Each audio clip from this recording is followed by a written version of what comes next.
Hello and welcome to Kisma and the Dark Yogi, brought to you by SourceMovement.com. We're here for people who want to be radically authentic and courageously vulnerable. So whether you're a yoga teacher building a tribe or an entrepreneur running a business, we're here to get your energy and mindset positioned for success. No more stress, no more lack of energy. Lead with full potential. Our intention is to leave the world a better place than we found it and inspire you to do the same. So let's have some fun.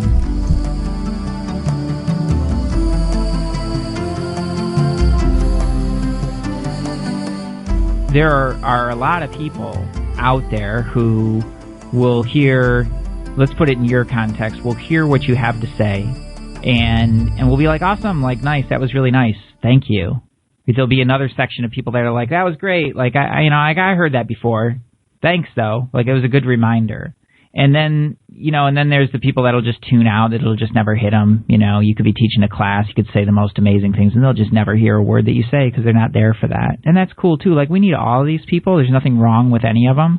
But my point is that the people who are out there who just, when you start talking, like really sharing your message or sharing what you're there to share for that day or for your life or whatever it is, when you start talking and sharing that, those people that just really light up, they get it right away. And not only do they get it right away, but they follow it. They take action right away. Those are the people. Those people are one in a million. It's a freaking miracle for it, truly, and I mean that in the truest sense, like a true miracle for a group of us to be on the phone today talking about the things that we're talking about. Freaking miracle. And I can remember the first time I went to a lecture, it was with Gautam. It wasn't with Swamiji. It was with one of his top students, Gautam. And I show up to the lecture, and he's there, and I was just like, whoa, I didn't even know what I was hearing. I just knew that I needed it. I was like, wow, I'm pretty screwed up right now, but there's something in this that's just really, really needed.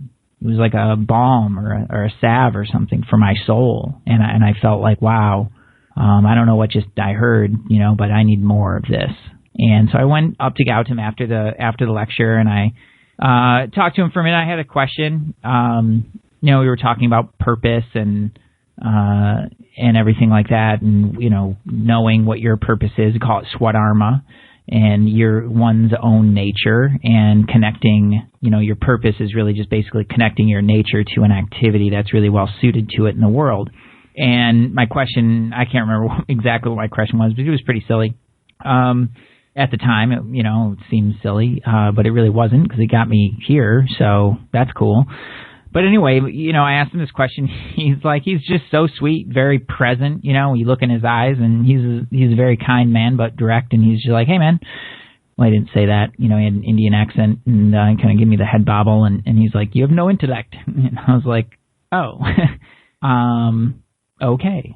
And he was totally right, because I was getting pushed and pulled in every which way in the world, trying to make decisions from a place that were not grounded. They were either emotionally driven or just, totally results driven. And, when you're always trying to do the right thing, like, it gets really confusing really fast. You think yourself into a circle really, really fast. And he's like, you have no intellect. And I'm like, but man, I'm smart, and I think things through. And he's like, yeah, but you still wind up going in circles, and you still don't, understand what you're even doing. You have no intellect. I was like, okay, so what do I do about that?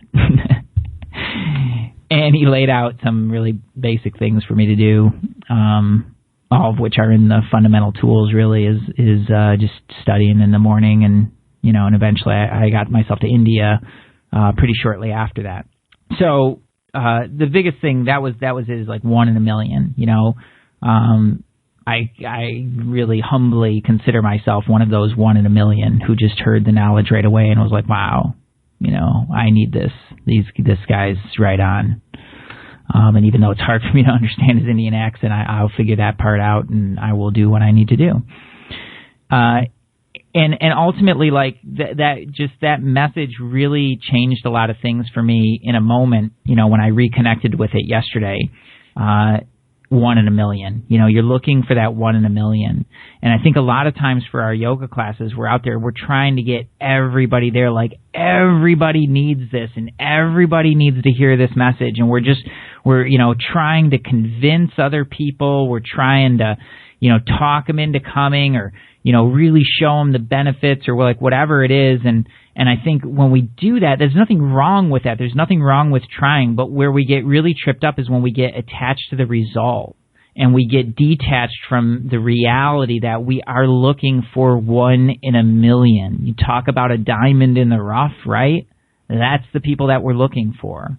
And when you start to, that's why we're so specific when you think about like who you're going to go after as teacher or as students, as an audience, like who you really want to communicate with. That's why it's really worthwhile to get very specific with that, because then you know what you're looking for, right? And certainly all the people around that will start to light up, and you'll draw in an audience around that area, right? But if I'm just totally just targeting everybody and my message is for everybody, then I'm going to run into trouble with that. And a lot of times it's like, I can just speak for myself. I think Kisma would agree, though, that sometimes we've really bent in ways that we shouldn't have to really allow people in who either weren't ready or just weren't really committed, and that has turned around to bite us. So I'm not saying any of those people are on the line right now, because they're not. But I know that that's happened, and I know that that's happened with my classes too. It's like, you want that person there so bad, and then they finally get there, and it's just like you're working so hard to try and please this person. It's like, man, like if you don't get it by now, I'm sorry, but maybe now is just not your time, So let's leave the door open. It's cool that you came, but great, But that really brings me to my second point. The second big takeaway with that is just the attachment to the results. Is in so many times, in so many ways, we get attached to the results. Whether it's our students getting the results that we think they should get, or whether it's the results that we want to create in our work, in our teaching, in our lives, we get attached to the results, and it immediately diminishes our power, it diminishes our objectivity, it diminishes our clarity, it diminishes our creativity, and it starts to put us into a box, and we get very narrow-minded. I'm going to get this result, this exact way. And I'm not saying it's not going to happen that way, but I'm saying when you're attached to the result, you're going to get very frustrated one way or the other, especially the more specific it becomes. So there's a twofold kind of approach to that. One is, yes, knowing specifically what it is you want, but you have to let go of that in order that the results can show up in different ways, in order that you can see it. Because being so focused on that one thing that you don't have is definitely going to take your attention away from the things that you do have. So in a yoga class, just think of it this way. Like, you've got that one person in the back corner with a weird look on their face, and you're like, oh man, like this person hates my class. What are they even doing here? Why do you hate me? Just leave. And then we're not paying attention, the same amount of attention, to all the other people who are there just loving it. We're looking for all the other things that we don't have, right? Because we get attached to the results, and we forget what we do have. And that leads gradually into a state of panic, into a state of lack or poverty, all sorts of things, when it's really just about, staying objective to it. It's not to say that you don't notice a person back there. It's not to say that you don't notice that weird look on their face, and maybe even that thought crosses your mind. I wonder if that person's having a good time. They look like they might be in a little bit of pain. But instead of really focusing on trying to have that one person enjoy the class, we have a responsibility to a larger collective, and that takes us away from that, when we over-focus on that one thing. Objectivity. Staying so detached from the results, right? There's the yoga word for this is renunciation. Objectivity is simply another word for renunciation. So that can go in a lot of, write that one down, that's a big one. Renunciation equals objectivity. And the reason that that's important is because a lot of times people look at it, let's talk about money for a second. I'm renouncing money. Well, if you renounce money, you might as well be renouncing life in our world, because you're going to be broke, you're going to struggle, and we require money in order to exist in our society. So it's not that you renounce money, you renounce your attachment to money. You become objective towards money. That is to say that you could have it or not have it, and it will not disturb your frame of mind. It won't disturb your peace. And what that'll let you do is become more and more effective in your actions. So if you're constantly in a state of lack, it's really, really difficult to generate the revenue that you need to in order to, one, support yourself, and two, get the message of yoga out there to more and more people. If that's what you're into, if that's what you want to do, that's going to cost some money. So being objective toward those results so that you can then navigate more creatively, more effectively, more efficiently is going to be a huge help. Another area it shows up for, I'll just share this from my own personal experiences. I had this huge vision, like this great, great vision for what I want Source Movement to be, and I really was attached to the idea that, like Source Movement is something that I believe, could really make an impact in the yoga community. Like, I think there, and that's a truthful statement. Like, I do believe that there are some things off in the yoga community in the way that we message, the way that we approach things, and some dogmatic things and some other undisciplined things. Well, whatever. I mean, long story short, I was like, Source Movement, man. Source Movement's a deal, and we're going to make a big impact in the yoga community and all this stuff. And, like, that's great. Like, there's nothing wrong with that, but I was getting attached to the result. And then when you attach yourself to the result, like if you're getting it, you're feeling awesome. And if you're not getting it, you're feeling low, right? You've personalized it. And then whichever way you're going, whichever way your results go is the way that you go. Just like as if you have a dog on a leash. Whichever way that dog's, you're on that leash too, by the way. You happen to be holding it, but at the end of the day, whichever way that dog's going, you're going. Especially if it's a big dog. And so much suffering and agitation comes from that. Swami just came out with a new book. It's called The Holocaust of Attachment. And I was like, whoa, dude. Are you serious? The Holocaust of Attachment.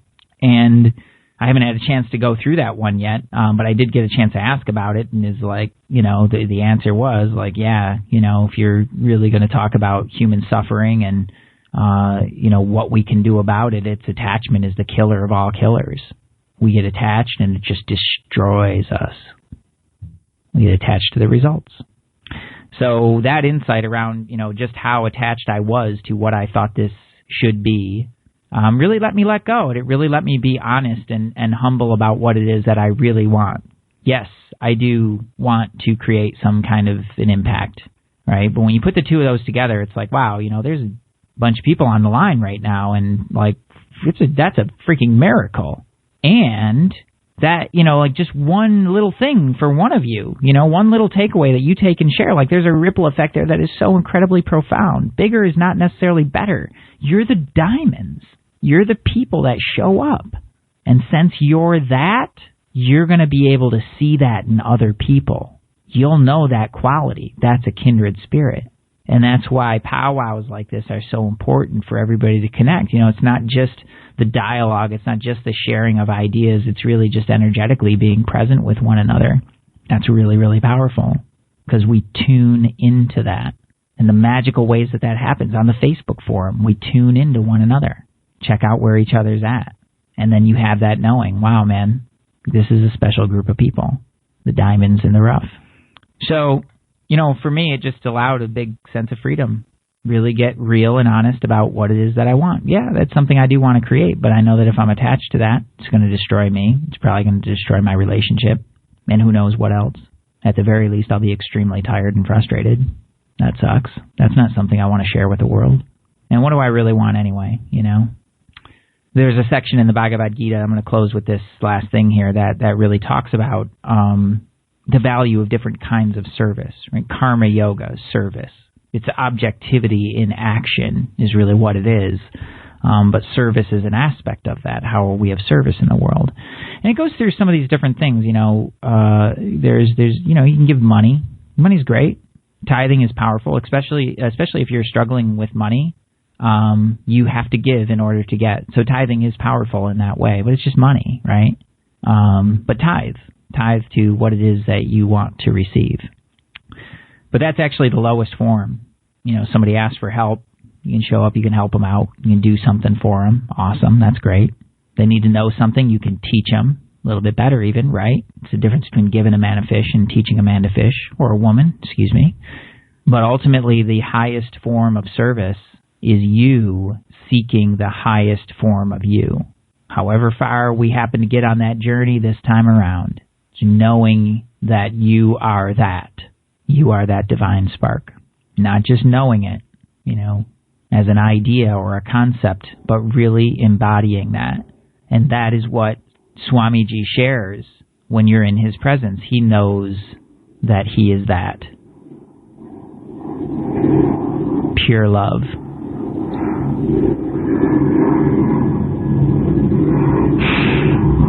And he happens to be a brilliant man at that, but that is the highest form of service. That's when you walk into a room and just everybody lights up.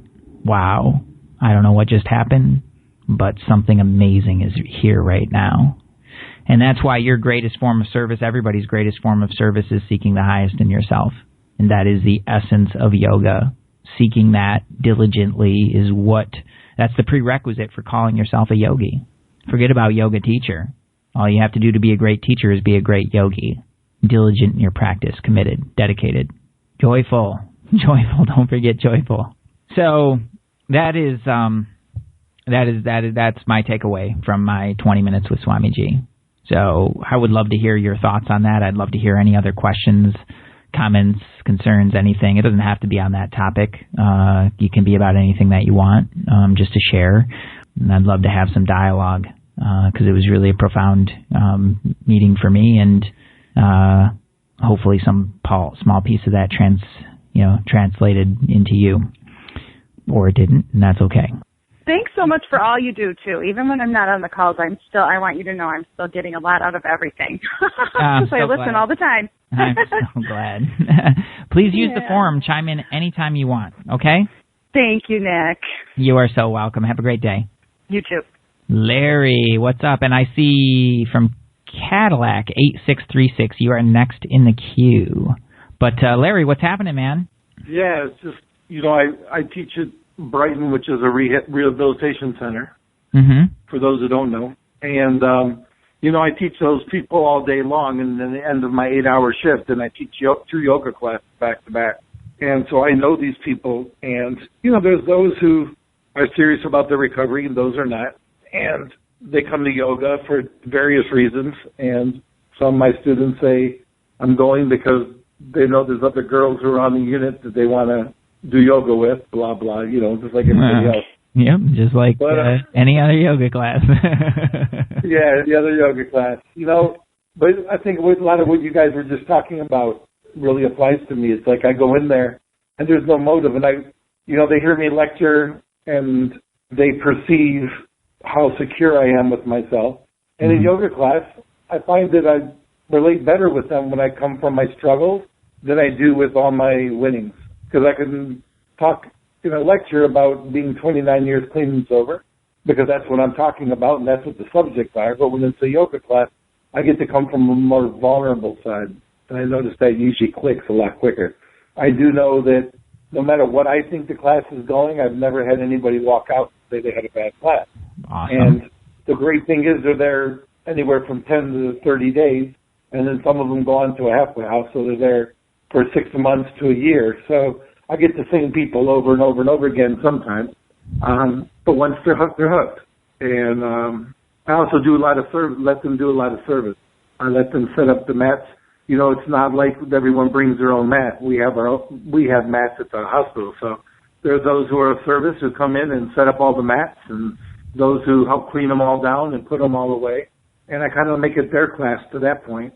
But my question was to Donna was, I had once or twice it's happened, but I had a class where I'm giving direction, and no matter how good I'm saying it, I realize it's not necessarily me because I do the same class all the time. Mm-hmm. But no matter how I told them to do the pose, they look at each other, and I have to bring it back to trust yourself. The answers aren't outside of us. Bring it back to you. trust that what my words are saying will get you through and that you don't have to look at anybody else. And then there's times where I have to get down on the floor and model it. Totally. Just to get them into it. Yep. Yeah, but I had one class in particular where nobody was getting it right. And, a lot of the patients who come in there's a large percentage who come because they're on pain meds because of back problems, broken arms, they have MS, different things. And these people were hurting themselves. And I finally had to do a surrender, and I got them down to the mat. We did some breathing exercises, for cold season and flu season, and switching different kinds of breathing and pranayama breathing. And then I got them down and just did a guided meditation. Okay. And, funny enough, even the ones who do yoga with me every week thought it was one of the greatest yoga classes they've been to. And I think it's because I didn't lose my stuff over it. Yeah. I'm sure that was part of it. So it was pretty severe. It was like I'm not a big fan of like right and wrong. I mean, I think everybody knows that, No. but it was like, it was far enough off. Turning their legs like, the wrong ways.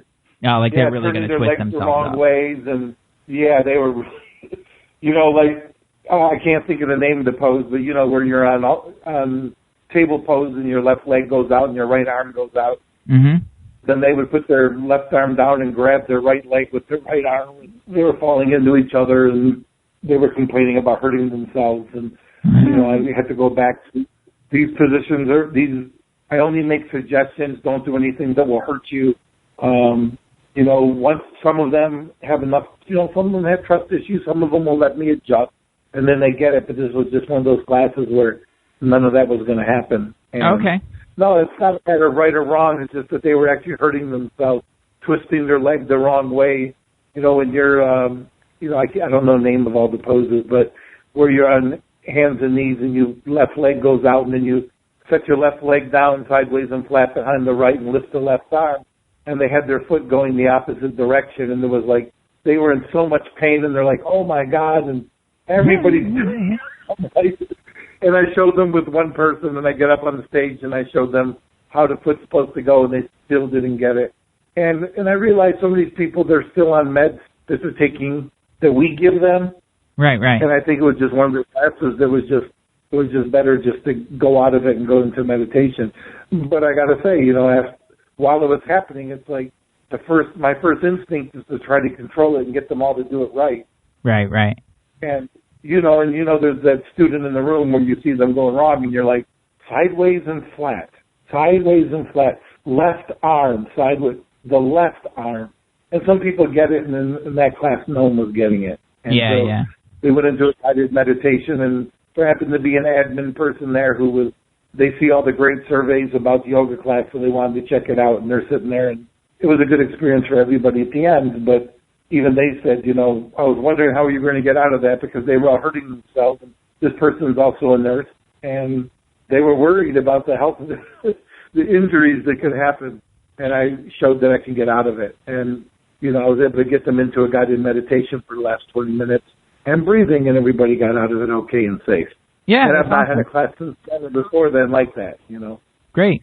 So that's really good. That's a little bit of an extreme example, but I think I'm sure there's other people on the call that can relate to this kind of a situation where it's just like, whoa, like what is going on here? And I'm totally with that. Like, just by the way, like I will rant against the right and wrong style of teaching and everything like that, but please don't ever get the wrong idea that I'm reckless towards this practice and towards the physicality as anybody, because in situations like that, like you have responsibility to protect your students. So sometimes like for things like that is to keep it like just give them like, if you try to make a flow out of the class, it's probably definitely going to get confusing for them. So sometimes like you can just break it up and chunk it down and do like pose by pose, and standing poses for situations like that, for whatever reason, are often like just way easier for people to relate to them. So a great example is everybody stand up, and now just you're going to face, the left side of the room, stand over on the left side and just say, everybody face me. And then put your arms out, and then step your feet wide. And then, then you can take them from there into some wide-legged stretches, right? You might even be able to do like a triangle pose, maybe, from a situation like that. Then you just, you really spend some time with it and slow it down. You'll get in some really nice standing poses, and you don't have to get crazy with the structure, but you can just really break it down and spoon feed it to them. And for whatever reason, like standing poses, people are up, they got both feet on the ground. It's like they can usually kind of figure those things out a little bit faster. And then you don't do anything fancy to take them back down. You just say, have a seat. Everybody will have a seat, and then you go to the next thing. Does that make sense? Wow, yeah. That's why I make these calls and connect with you guys. Yeah. That is great, and I never even thought of that. But you're right. Standing, there's not a whole lot of ways to hurt yourself. Yeah, there's less ways, and they just, then they don't have to worry as much about their feet. It's like, okay, like both feet are on the ground. I don't have to lift up this one or that one, and you can usually, kind of play around with some things like that. And just like if you like those situations I've found when I try to get fancy with how I thread the poses together and things like that, it's like it just gets really confusing really fast. So it's just like pose by pose, and just great, step back to the front of the mat. We're going to do something different now, and then you break down whatever pose you're going to break down in whatever way you're going to do it, and you can just do it very methodically. And then it's a great experience. Like it's just a more Hatha approach, If you go to a basic Hatha class, like that's how those are taught, or an Iyengar style of class. They don't do fancy sequences, they pretty much teach pose by pose, They just do it in they have their own style for it. But anyway, so I hope that's helpful for you. But yeah, great job, man. Great job not losing control, and great job just keeping everybody safe and finding something that everybody could do. That's awesome. Like, that's a huge win. The other thing I wanted to put out there was, not everyone knows my circumstances, but I teach every week, and I teach so many classes at the hospital, and we were short of staff, so I was working a lot of 16-hour shifts back to back, and I noticed near the end there, before I took a vacation, that I was almost resenting teaching a class. I don't know if that makes any sense. Totally. But I was almost exactly resenting because there were so many. And I had that 6-day vacation, and I came back, and my boss said, do you still want to teach yoga? And I was like, oh, my God, it's like the last 2-3 weeks that I've been back. It's like been amazing. I've just really plugged back into it. And I realize sometimes I just don't think about the fact that we got to take a break. We can't just keep giving without also taking. Yeah, totally. It's really, really important to refresh and reset. Like I was teaching 7 days a week for quite a while, and man, it's not like I was working super hard, I mean, just even on a Sunday, I was just showing up to teach a couple of classes. But when you have to be on every single day, it's a very different pace that you're keeping. And when I, reorganized my schedule so that I had a day off during the week, like that made a huge difference in my life. One day where I didn't have to show up and teach. Like, it was like, wow, great. So, highly encouraged, man. Great job. Really great job. Cool? Thank you. Thank you, hey, man. Thanks. Yeah. And big kudos for knowing who Terry Collier is. Oh, yeah, dude. Yeah, that was great. Thanks for that share, by the way. You're the only one who would know that. Did you understand what I was like if I was laying in Shavasana and that song came on, like, I want to get up and freaking dance, man. Like, it's an awesome song. So, and this is a piece, dude, that's why I said that, is like, I got that feedback one time too, is like, dude, like, that's an awesome song. Like, it's a little too awesome for Shavasana. So it's like you put it before that, and then while they're still kind of moving through things, like they're having, hopefully, normal people would have a pretty amazing experience listening to music like that and really being in touch and grounded in your body and everything. Like, that's a pretty cool experience. And then for Shavasana, you give them a chance to just have some quiet space to soak that in. And then, as the icing on the cake, is you kind of bring it back on as an underscore, like real quiet, to kind of bring people up and out. And then it's like it's a recap, right? It's a recap of a theme, and then you've got that music playing them out as well. So that takes that experience along with them. It's subtle, but it really, really works. So I give it a whack and let me know how it works out. Yeah, I'm gonna do that when I teach again on Sunday. Yeah, totally. Enjoy it, man. It's great to hear your voice, Larry. We'll talk to you soon, okay? Likewise, yeah. Thank you. And, oops, wrong. Oh, I just lost. Here you are. Cadillac, Michigan, 863. Am I on? Yes. Who am I speaking to? Hey, Nick, it's Chelsea in Traverse City. Well, it was good to hear Larry talk. It kind of answered some of part of my question and what's going on lately, listening to you guys go back and forth. And the non-attaching thing is really good right now. I've been struggling with that very thing. Do I want to teach? Okay. I'm a new teacher, and I just graduated, and it took maybe a month and a half, and then the ball got rolling, and I have one class over here, and two over there, and one over there, and here's another one, and I was just like, whew.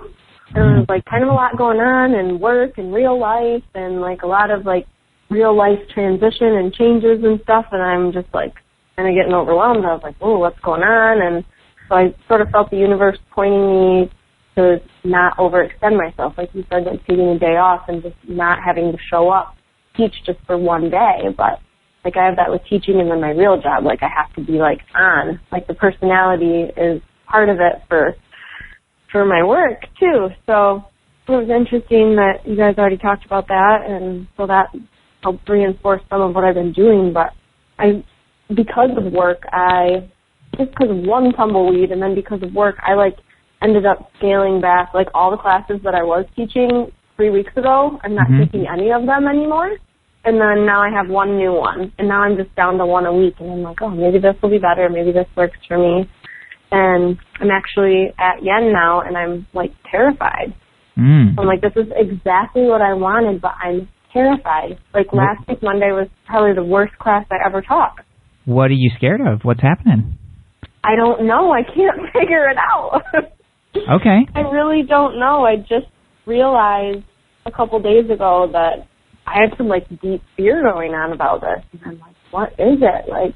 And the way that my other classes that I was teaching have kind of just fell apart for life reasons. And yeah, so I'm like, is the universe trying to tell me that I'm not a yoga teacher? Do I need to just let this last one go? I just started it at Yen. Last week was the first time, but I'm like, maybe this isn't for me, or I'm having a lot of self-doubt. And I talked to, just really quick, talked to a friend of mine, another teacher. Maybe she's on, who knows? I told her she should get on, but, and she said, I've been feeling like a mess lately too, really not feeling strong as a teacher. And she's been teaching for over a year, and she's a phenomenal teacher. And I'm like, why would you not be confident? And it's I wonder if it's something in the air. I wonder if it's something with the planets and the moon and the stuff. And it's just feeling it's thick and heavy everywhere. And I'm like, man, can I do this? Okay. Yes. That's my short answer is yes, you can totally do this. Because I know you, and I know what you bring. I know what you bring and who you are, and you have something that people want to be around, and need to be around. But you've got to set yourself up in a way that's really going to bring the best of that out. So if it's okay with you, I'll offer a few suggestions and just kind of see what you think. Yeah. Okay. So first is right on. You took a whole bunch on, and then it got to be a little bit too much, and you're just like, whoa, this is too much. So you dialed it back. Awesome. Great choice. You got to honor your moneymaker. If you got a job that's bringing you money and steady money, that's pretty important to honor that. I was a person who made the leap into yoga teaching at a time when I just had absolutely no plan, was really just kind of screw this, I'm just going to go do this, and I did, and it was extremely stressful. So, it's totally not necessary. So honor that, and then you're doing right now is just start to ramp your way up to it. But when you get down to one class and it's something that you're I know you're passionate about yoga, and you're still still having that question, really good indicator that it's not necessarily the teaching and the load, it's what you're bringing to it. So, that allowed you to see that, and that's from hearing you speak, that's what I hear, is that's really where the problem lies. So that's awesome, because that's totally fixable. And then once once you step into that place, then you'll be able to take on more and more and find your groove, that feels like just the right amount where you can still honor your regular job, honor your life, and actually have a life and everything like that. And also, show up for your teaching in the way that you need to. So, awesome. Like, there's a balance there, and it'll all be fine. So, okay, so you don't know. What if you did know what you're afraid of? First thing that comes to mind. You walk into the class, you feel heavy. Is that accurate? It's before. It's like the day before, like the 2 days before, like. Okay, great. So when's the first time? It just doesn't have to be an exact time, but just like when that feeling comes up, like what's the first thing that pops to your mind? I'm going to fail. I'm going to fail. Awesome. Good job. Congratulations. So what would happen if you failed? I would have a whole bunch of disappointed students in their class that it was, like if I literally failed, like I choked, I left the room. Okay. Something like serious. Like they would be like, what the heck? They would just be out on a limb and I didn't do my part. I didn't hold the space for them. And I'm just like, I feel like I'm like on the skin of my teeth, like I can barely hold that space for them because I'm so scared that I'm like hardly hanging on, and I know that they can probably feel it and see it. But if I failed, then they would have a wreck of an evening, and it would be embarrassing, I guess. So maybe my ego. It would be so embarrassing to be let go from the place that I've aspired to teach at for 2 years because I can't, like, I haven't been able to like get it together and like really bring it. Okay. That is beautiful. Thank you for sharing that. Yeah. I can pretty much guarantee that there's other people on this line, too, that relate to that. I know I can relate to that. So you leave everybody hanging, and then you get canned from the place that you've aspired to teach to. Now what? Mm-hmm. Big, deep, heavy, yucky sadness. Like, if I was ever going to, like, build a big, nasty samskara to carry around for a couple lifetimes, that would be it. Awesome. Seriously. Like, that one wouldn't go away. That would be so deep-rooted. Like, it's really the only thing that I've ever cared about, and I'm so afraid to fail at it. But I'm like, I don't know. I've also identified that I go down these different, like, okay, so we treat yoga as our passion, but it's also a career for a lot of us, and we want it to be a career, so we're working towards that for so many teachers. And I just realized in the last couple of days, too, that I will choose these, like, career choices, and then I flake out on it, like, pretty quick afterwards. I'm like, oh, that's not for me. And, like, is that really going to happen to yoga teaching? Like, did I spend those 200 hours just for my own practice? If I did, I'm okay with that because it was amazing. But, like, really, I'm going to flake again? Okay. So this is, awesome. Like, great share, because that's really important, is that this is something that's been showing up for you for a while. Yep. So again, I at least realize that.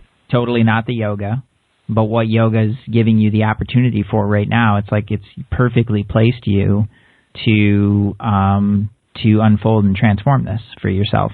Mm-hmm. So and I can pretty much, guarantee that when you clean this up here, it's going to clean up in a lot of other areas of your life. So that's the opportunity that you have.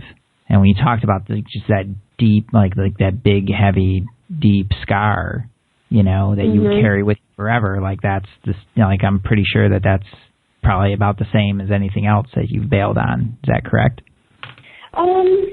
Yeah, I suppose that there is some regrets on each one. Like, oh, it would have been so cool if I would have done that. Well, the good news is that you're young and you can go back and do whatever you want. Like, you can do whatever you want. I moved across country and started a whole new business and changed my whole life when I was like almost 40. So you're good. And I still feel really young. So that's there for you. You didn't do anything, like there's nothing that you did that can't be undone. Let's do it this way, because you have it sounds like a really great visual of that deep, heavy scar? Can you kind of see what that looks like? Okay, so if that were somewhere in your body, like where would that be in your body? I might have to spend a couple minutes. I don't know. First place that you feel it. Go back to that a couple days before, and you're like, oh man, I got to teach a class. What do you like? Where do you feel it in your body? The other day, or I guess it was yesterday, I like immediately related it to my core, my third chakra, that fire, that I'm like not willing to stand in that fire. Cool. Great. So, perfect. So that's cool. So just imagine that scar right there on your third chakra and surround it with like love and appreciation. Wow. You know, just absolutely like this is showing up for you for a reason. It's no accident that you happen to be available for this call tonight. Right. None at all. So like this is a great opportunity. So if you just say, hey, like nasty scar, heavy scar in my third chakra, like thank you. Like that's the kind of love that you're giving it. Like thank you so much. Real love and appreciation. And this part might get a little weird, but just hang with me, and just the first thing that comes to your mind is going to be the right answer. Is just ask the scar, what do you want? First thing that comes up. All right. It's the first thing that pops to your head. Oh, I need to answer that for that? Yes. Like seemingly separate entity that I have? Yeah. First thing that pops to your mind. It feels like it. I guess the best description would be like, at least I think I know that that's my ego. That big, ugly scar is my ego. Okay, so I'm going to interrupt you there. And good job, like way to think it through. But there's no thinking here. Like just ask the scar what it wants and tell me the first thing that pops to mind. Okay, like it wants to overtake me, I guess. And awesome, you got it. Perfect. What happens? Yeah. What happens when it overtakes you? First thing that pops to mind. I become this like ego-ridden like maniac, and myself is just like squished, gone. You're squished. Cease to exist. Awesome. What happens when you cease to exist? First thing that pops. I don't know. What do you feel? Small and empty. Small and empty. Okay. What else? I ceased to exist. What would that be like? That might actually be liberating. Liberating. Beautiful. Anything else? I've been saying the words I'm free a lot lately over the last couple months. Awesome. So separate from that scar, I want you to create another image that, like, what would freedom look like? Freedom and liberation. What would that look like? First thing that pops to mind. It would not be contained in the human body that I have, that's for sure. No problem. It doesn't have to be. It can be anything. What would it look like? Like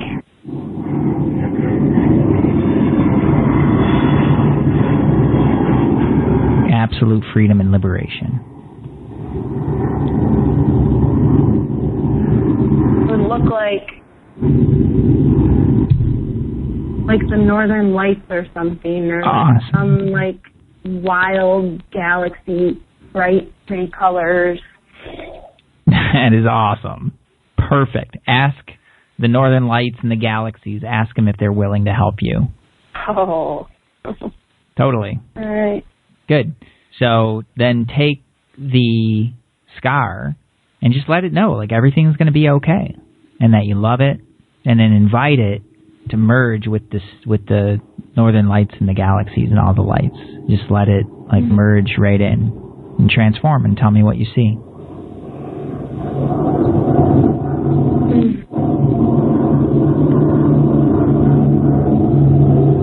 The Northern Lights and the galaxies can definitely, like,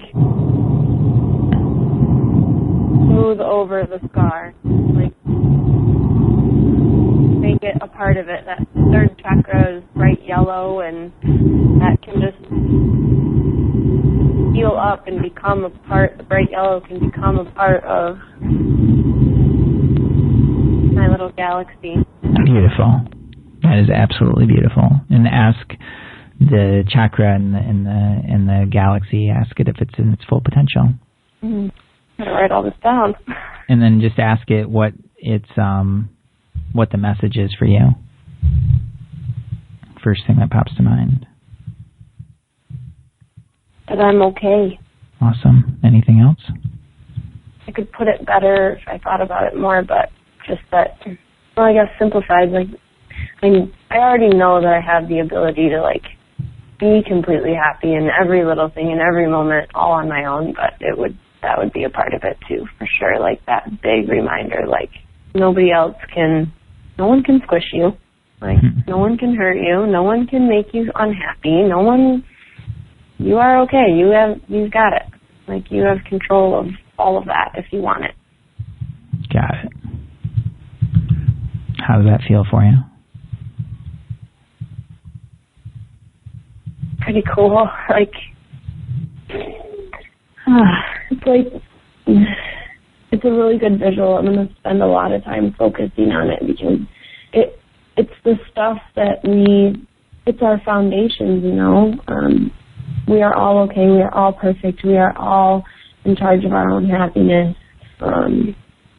It's the things that I say to my family and friends, and it's the things that I say in classes.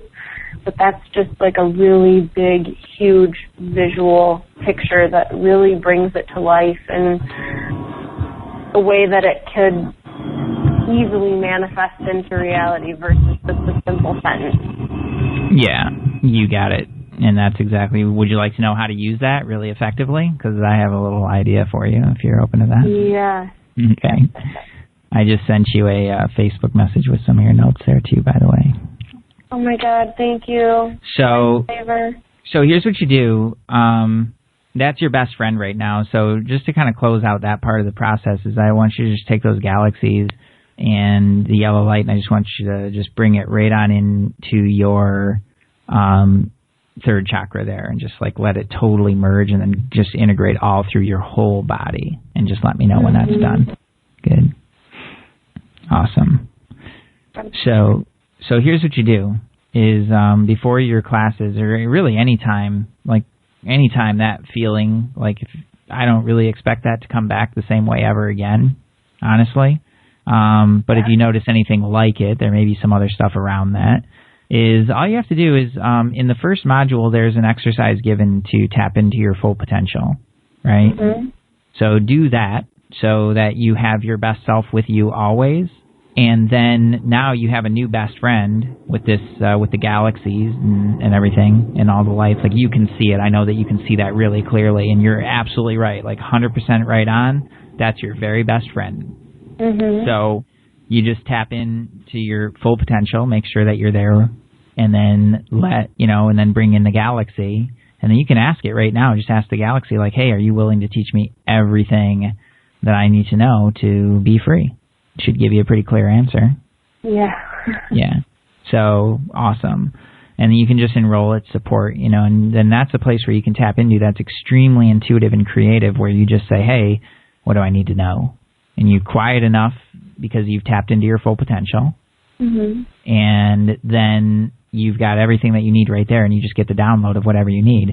And definitely, if any of those feelings happen to come up, do that right away. But just use this before you go in to teach your next class, before you go in to teach any class.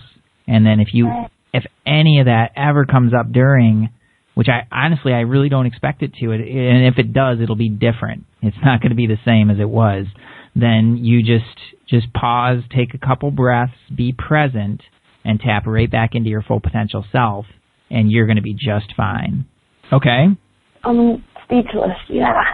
Good. That's really good. That might take you a minute to integrate. So, just go do something, take a walk or whatever, do a pigeon pose. I don't know, whatever. Just do something. You might need to move your body a little bit to integrate that, but that's cool. Like, that's really, really cool. And then your last piece of homework here is just to sit with that and please write in the forum and let me know how you're doing. Okay. Hey, I'm doing awesome, great, or I'm confused and I need a little help, and then we can put you back on track. But honestly, like if you just use the full potential self exercise and then use that galaxy as a guide, you're going to be perfect. You're going to be so good. And And it's going to let you really express all those beautiful things that I know that you have to express. Okay? Wow. Okay. Thank you so much, Nick. You are so welcome. So please enjoy that. It's really beautiful. Thank you so much for the way that you showed up tonight. Like, it's really, really powerful. Thank you for doing that. Okay? Yeah. Thank you for your help. You are so welcome. Please don't make me chase you down. So. All right. I won't. Check in a couple days and let me know how you're doing, okay? I will. All right, Chelsea. Thank you so much. No problem. Thank you. Whew. Well, I think that's going to make it a wrap today. You guys are freaking amazing. I don't even have words for that. This is what happens when people like you show up. So thank you for providing that.